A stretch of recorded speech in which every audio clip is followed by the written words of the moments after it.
So, meron po tayong ano dito kay Kuya. Yan.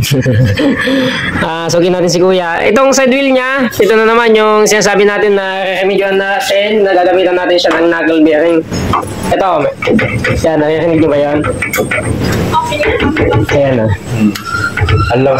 Ito nga po palang kay Kuya Katry mo ay kahit na daw bago yung bearing niya, yung mga bagong bearing niya, binilan pa nga daw niya ito ng mamahaling bearing. Kapag hinigpitan daw at pinapatakbo niya ay talaga namang tumutunog. Pagkakabit lang daw ay okay naman, pero pag na-trouble na daw niya, ayun na, bumabalik na naman sa pagtunog. Hanggang sa hindi niya namatiis Katry mo, at ito na nga, pumunta na siya sa atin. Titingnan nga muna pala natin Katry mo yung estado ng axle niya, at ito na nga, confirm nga na may kanal na nga yung axle, kaya kahit na anong ganda pa ng bearing ay tumutunog talaga. At ito na nga Katry mo, susubukan na naman natin itong knuckle bearing, baka sakaling umubra dito. Bali, isang knuckle bearing lang naman po yung ilalagay natin dyan Katry mo, yung parting loob lang naman. Gaya nga nasabi natin kanina Katry mo, na experimental lang muna, susubukan na lang muna natin, hindi muna tayo maglalagay ng grasa. Ilalagay lang muna natin tong tornilyo na to at higpit lang ang kailangan para makita natin kung kumakalog pa ba.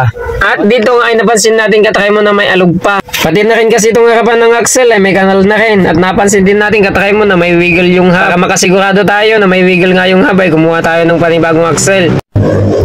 Ito po, sinubog natin sa knuckle, tumutunog po siya. Ngayon, kumuha tayo ng bagong axle para malaman natin kung saan ba talaga ang problema. So, ito, bago na po yung axle na nalagay natin. Sige, ano po yan, accurate po yan. Ngayon, itong hub, tinisting po natin ikabit. Ayan po, tingnan nyo po. Oo, yan, tumatabi siya. Ayan o, sumasayaw po yung bearing. So, ang talagang problema po niya, yung hub.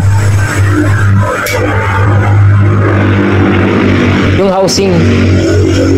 Sa una po, okay lang, hindi siya nakakamdaman. Pero pag tumagal po, ayan nga siya, kakanalan niya yung axle. Ayan, nakita mo, kiwag. Dahil sa kagustuhan na mas makasigurado pa, kumuha na tayo ng ibang gulong para masubog din natin. Yung gulong na mas maganda at mas bago. At dito nga natin sinubog dun sa may axle na nakakabit na sa tricycle. At ito nga, nakita na natin yung resulta, wala nga siyang wiggle. At dito nga ay talagang sigurado na tayo na hub nga talaga ang problema. At dito nga nalaman natin Katry mo na ang problema ay yung hub. Sinabi ko kay Kuya na kahit na magpalit na ng bagong axle, kapag tumagal, pag hindi nagpalit ng hub, ay ganun din mangyayari. Kaya ang gagawin natin ngayon ay ibabalik natin yung hub. Pero meron tayong naisip na paraan kung paano siya resolve yung pagalog at pagtunog-tunog.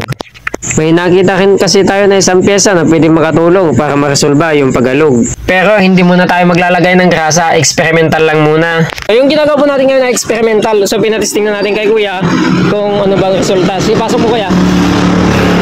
Pasok. Malalaman natin kung ano ba yung naging resulta ng experimental natin. Kasi nga yung hub niya may wiggle. Kumbaga nasa hub ang problema natin.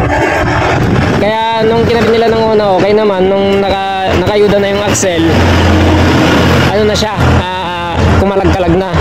Kaya kung papalitan naman natin ng axle, ganun na naman ang mangyayari kung hindi siya magpapalit ng ganun ang mangyayari pag hindi siya magpapalit na naman ng hub. Ngayon, ang tanging solusyon lang talaga natin dyan ay magna-knuckle bearing na tayo. Ano Kuya? Wala naman yung ingay. Wala naman yung tunog? Oo.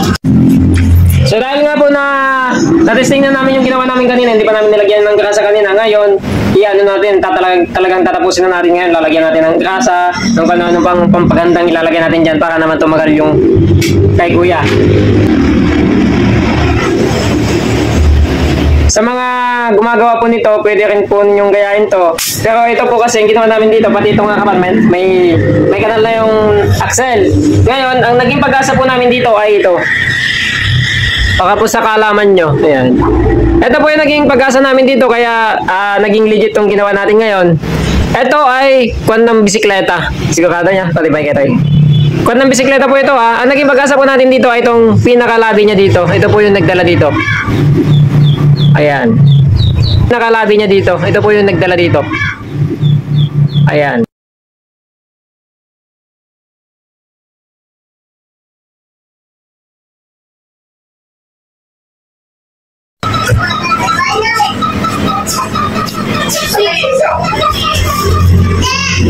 Ay, inulit ko po, ito po yung naging pag-asa natin dyan, kaya nag-click po yung knuckle bearing natin para dito.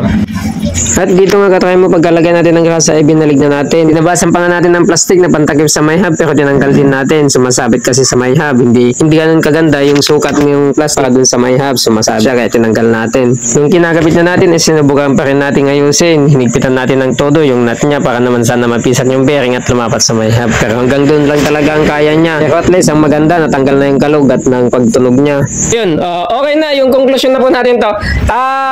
Since na mayroon talagang wiggle itong hub. Ayan siya, oh. Ang lakas po talaga ng wiggle ng hub, eh. So, sinubok natin kanina yung gulong na yon. Nung sinalpak natin yung gulong na yon, napakakinis ng ikot. Pero yung pagdating sa hub niya, dito sa gulong niya na dati, talagang malakas yung wiggle.